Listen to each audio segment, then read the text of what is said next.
እነጋሽዬ ጎረቤት በውስጥ ያደረሰች መረጃ እጅግ የሚያስገርም ነው። እንደምትመለከቱት በጽሁፍ የተለያዩ ነገሮችን ጻፈችልኝ። በመቀጠል ደውላ ዝርዝር ጉዳዮችን ነው የነገረችኝ። ጋሽዬ የተናገሩት ነገር በተለይ በንዴት ሆኖ ያስተላለፉት ቃልም እጅግ የሚያስገርም ነው። የመጀመሪያ ልጁ ልደቱ ሳይከበር የሁለተኛ ልጁ እርግዝና መጣ። የጋሽዬ አባባል በንዴት ሆነው የተናገሩት ብላ ነው የነገረችኝ። ከዛ በፊት ግን ምን አይነት ጽሁፍን እንደጻፈችልኝ ከዛም ደግሞ ደውላ ያስረዳችኝን ጋሽዬ በቀጣይ ሳምንታት ምን ሊያረጉ እንደሆነም በዝርዝር ነግራኛለች። እስቲ መጀመሪያ ጽሁፉን ልንገራችሁ። እንደምትመለከቱት ነው። አሁን ነው ጉድ ማለት ጋሽዬ አብደዋል አለችኝ። ልጆቻቸው ለማለት ፈልጋ ነው። ልጆቻቸው አብርሽና ኤፍሬም በሚለቁት ቪዲዮ በሰሞነኛው ጉዳይ መናደዳቸው ሳያንስ ማታ አብርሽ ለአባቱ ጋሽዬ በድንገት ደውሎ ሄርሜላ ስላረገዘችብኝ ሽማግሌ ሆነ ለቤተሰቦቿ ሂድልኝ ከዛ እንጋባ ብሎ አባቱን ሲያማክር ነበር አለችኝ። ከዛ ግን ያልታሰበ ነገር ነው የተፈጠረው። አባቱ ጋሽዬ ስለ ሄርሜላም ስለ ሩታም ማንም ያልጠበቀውን ነገር ነው ጋሽዬ የተናገሩት። ከማታ ጀምሮ ጋሽዬ ተጨንቀዋል። ቆይ ዝርዝር ጉዳዩን ደውዬ ልንገርህ እባክህ ለህዝቡ መረጃውን አድርስልኝ ብላ ነው እንግዲህ እንደምትመለከቱት በቴሌግራም በቴክስት ያደረሰችኝ። በመቀጠል ደግሞ ቆየት ብላን የደወለችልኝ ጋሽዬ ምን አይነት ንግግርን እንደተናገሩ ማታ። የሚገርማችሁ ነገር አብርሽ ጉዳዮቹን ሁሉ ለማስተካከል ለካ ለአባቱ ጋሽዬ ደውሎ ሄርሜላ ማርገዟንም ተናግሮ በክብር እንግዲህ አባቱ ጋሽዬ ሽምግልና ቶሎ ወደ ሄርሜላ ቤተሰብ ሄደው ሄርሜላን እንግዲህ ለመጠቅለል ነው እቅዱ። ከዛ በፊት ግን የተፈጠሩ ከባድ ችግሮች አሉ ነው ብላ በዝርዝር የነገረችኝ። ይህንንም ነው እኔም ላስደምጣችሁ የመጣው። በዝርዝር ተደውሎ የተነገሩኝን ጉዳዮች አስመልክቶ ማለት ነው። እባካችሁ እናንተም ይህን ሰምታችሁ በትክክል እንድትፈርዱ ነው ምነግራችሁ፣ በአክብሮትም የምጠይቃችሁ። ጋሽዬም በቀጣይ ሳምንት ድረስ ይሄ ነገር ካልተስተካከለ ድብልቅልቁ ይወጣል ብለው ደግሞ የተናገሩትን መልእክት በዚሁ ጠቅልዬ አሰማችኋለሁ። ሰላም ጤና ይስጥልን ውድ ሀገሬ ልጆች፣ በተለያዩ ዓለም ሀገራት የምትገኙ የአብርሽ፣ የሄርሜላ፣ የሩታ፣ የኤፍሬም፣ የዳኒ፣ የአቤላ፣ የነማርቲ የተለያዩ ዩቲዩበሮች አድናቂ ወዳጆች የሆናችሁ ሰውን የምታበረታቱ የሰውን እድገት የምትፈልጉ ውድ ቅን የሀገሬ ልጆች እስቲ እኔንም አበረታቱኝ። ሁልጊዜ እየመረኳችሁ ነው ቪዲዮዎችን እምጀምረው። ዛሬም አንድ ምርቃትን ጀባ ልበላችሁ። የተለያዩ ቦታዎች ላይ ሆናችሁ እኛን የምትከታተሉ ውድ ቅን የሀገሬ ልጆች የምትጨነቁበትን ሀሳብ በሙሉ ፈጣሪ አምላክ ያቅልላችሁ።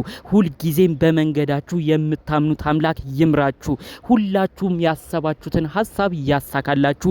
ለሁላችሁም ደግሞ ፈጣሪ አምላክ ህልማችሁን የምታሳኩበትን ጤናና እድሜ እንዲያድልልኝ የእውነት ከልብ እመኝላችኋለሁ። ታዲያ ይሄ ምርቃት ላይክ አያስፈልገውም ትላላችሁ? አሁኑኑ ላይክ አድርጉ። ሰብስክራይብ ያላረጋችሁ የሀገሬ ልጆች ባካችሁ ቤተሰብ አድርጉኝ፣ ሰብስክራይብ አድርጉኝ። ቀጥታ ይዤ ወደ መጣሁት ዝርዝር መረጃዎቼ አመራለሁ። ከሰሞኑ ባለው ጉዳይ ብዙዎቻችን እየተመለከትን ነው።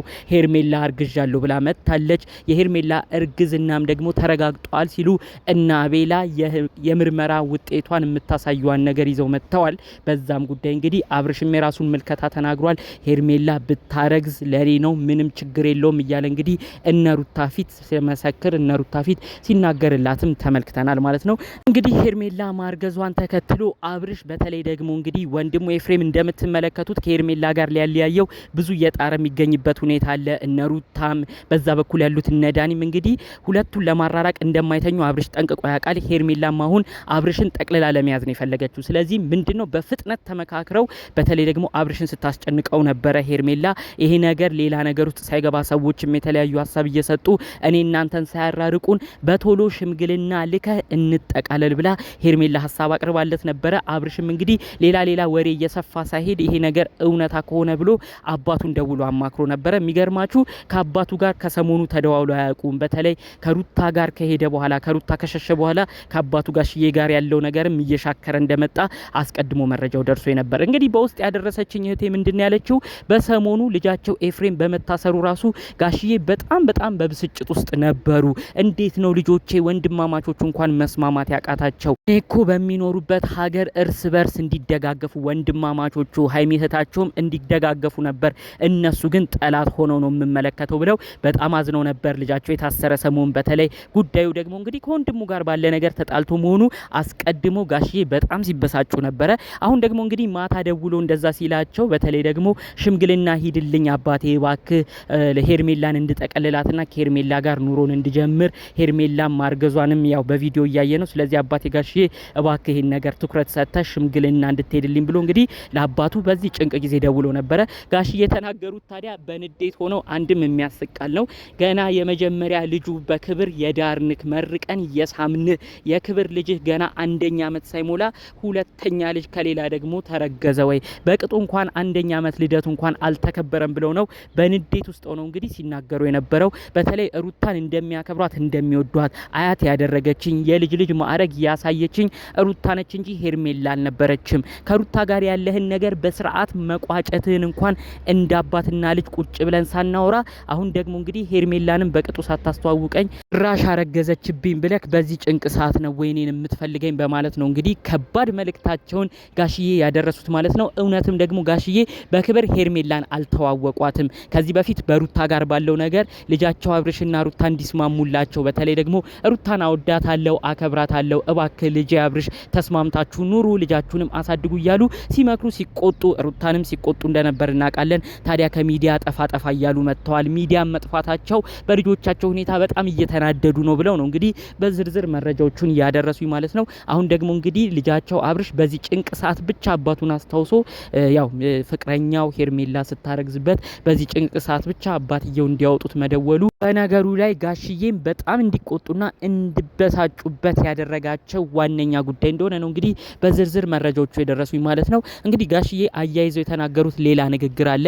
እኔ በቅጡ እንኳን የማላቃት በቤተሰብ መካከል እንኳን በቅጡ የማንተዋወቀው ይቺ ግለሰብ ማንትሁን ማን እንኳን በቅጡ ሳላቅ እንዴት ነው ቤተሰቦቿ ጋር አፌን ሞልቼ የሚሄደው? ይሄ ነገር እኮ ትልቅ ስህተት አለው ብለው ነው እንግዲህ ደጋግመው ከልጃቸው አብርሽ ጋር እንዲጋጩ ያደረገበት ንግግር እንዲፈጠር የሆነው ማለት ነው። በስተመጨረሻም እንግዲህ ጋሽ ያሉት ይሄ ነገር ከመሆኑ በፊት እኔም ዝም ብዬ ሽምግልና ከመሄዴ በፊት አስቀድመክ ሄርሜላ ምንድነች ማነች፣ በዛ ላይ ደግሞ እንግዲህ ከሩታ ጋር ያለህም ነገር ራሱ የእውነት መቋጫ ማግኝቶ ከሆነ ሁለታችሁም አንድ ላይ ሆናችሁ ሩታም አንተም አብርሽም በተገኘህበት ሁለታችሁንም አነጋግሬ ከሷ ጋር ያለህ ነገር መጠናቀቁን ሳውቅ ነው ምናልባት ወደ ሄርሜላ ልቤ አድልቶ ደግሞ ከሄርሜላ ጋር ያላችሁን ትውውቅ እንድትቀጥሉበት እንድትገፉበት የማደርገው ሲሉ ነው እንግዲህ መልእክቱን አያይዘው የተናገሩት ማለት ነው። እንደምትመለከቱት እንግዲህ ጋሽዬ ሁለቱም ጋር ሚዛናዊ ሆነው ነው የሚታዩት። ብዙ ጊዜ ምክራቸው ተግሳጻቸው ብዙዎቻችን የምናውቀው ጉዳይ ነው። እጅግ ጥሩ መካሪ እጅግ ጥሩ አባት እንደሆኑ በደንብ እናውቃለን። አካሄድና ስልታቸውም ደግሞ የበሰለ ሰው የእድሜም የገዛው ሰው እንደሆነ ደግሞ በደንብ የምናስተውለው ጉዳይ ነው። ስለዚህ ሁላችንም ቀድመንም የተናገርነው ይሄንን ነበረ። አብርሽና ሩታ የእውነት ፍቅራችሁ አልቋል ወይ እያልን ነው ብዙዎቻችን ስንናገር የነበረው። ሩታ እኔ በቃኝ እዚህ ጋር አቆማለሁ ትላለች፣ ነገር ግን ተመልሳ አብርሽ እንደምትፈልገው ትናገራለች። አብርሽም ወዲያ ወዲህ እያለ የሚያሳየው ነገር ከዚህ በፊት ብዙዎቻችን የምናውቀው ነው። ስለዚህ እንግዲህ አባት ጋሽዬ የፈለጉት ሁለቱም አሁን ላይ እንደማይፈላለጉ ማረጋገጥ እንፈልገዋል። ይሄን ደግሞ እኔ በቪዲዮ አይደለም እያየው የምረዳው ሁለታችሁም በአካል ሆናችሁ እንድታሳውቁኝ ነው የምፈልገው ብለው ነው ጠቅለል አድርገው መረጃ መልእክቱን ያሰሙት ማለት ነው። ከዛ በኋላ እንግዲህ ከሄርሜላ ጋር ያለው ነገር ደግሞ በቀጣይ የምንነጋገርበት ነገርም ይሆናል እያሉ ነው እንግዲህ አጠቃላይ ጉዳዩን ሲያስረዱ የነበረው ማለት ነው። እኛም በእርግጥ የምንለው ይሄን ነው። ምክንያቱም አባትየው ጋሽዬ ምንም አይነት ነገር በአካል ሁለቱም መጥተው ያነጋገሯቸው ነገር የለም። ሁሉንም የሚመለከቱት በቪዲዮ ነው። ስለዚህ እዚህ ጋር በጭንቅ ጊዜ ብቻ አብርሽ ለአባቱ ደውሎ ናለኝ ወደዚህ ሂድልኝ ሲለው እንግዲህ ትክክል አይነት ውሳኔ ነው ብለን አናስብም። አባትየው ጋሽዬ የሚያደርጉት ትክክለኛ ብለን ነው የምናስበው። ምክንያቱም የሁለቱንም በኩል ያለውን የሁለቱንም ሳይድ ሰምተው ነው መፍረድ አለባቸውም ብዬ በዚሁ መልእክቴን ማስተላለፈው። ይህን ጉዳይ ግን አስመልክቶ አባትየው ጋሽ ያስተላለፉት ትክክለኛ መልእክት ነው የምትሉ ሀሳባችሁን ብታስቀምጡልኝ፣ አይ የለም ተሳስተዋል የምትሉም ሰዎች ካላችሁ ያላችሁን ሀሳብ አስተያየቶች በኮሜንት ብታሳውቁኝ ደስ ይለኛል። በሌሎች አዳዲስ መረጃዎቻችን እስክንገናኝ ለዛሬ ዘን የመጣነው መረጃ ይህን ይመስል ነበረ። ሰላሙን ሁሉ ተመኘውላችሁ። ሰላም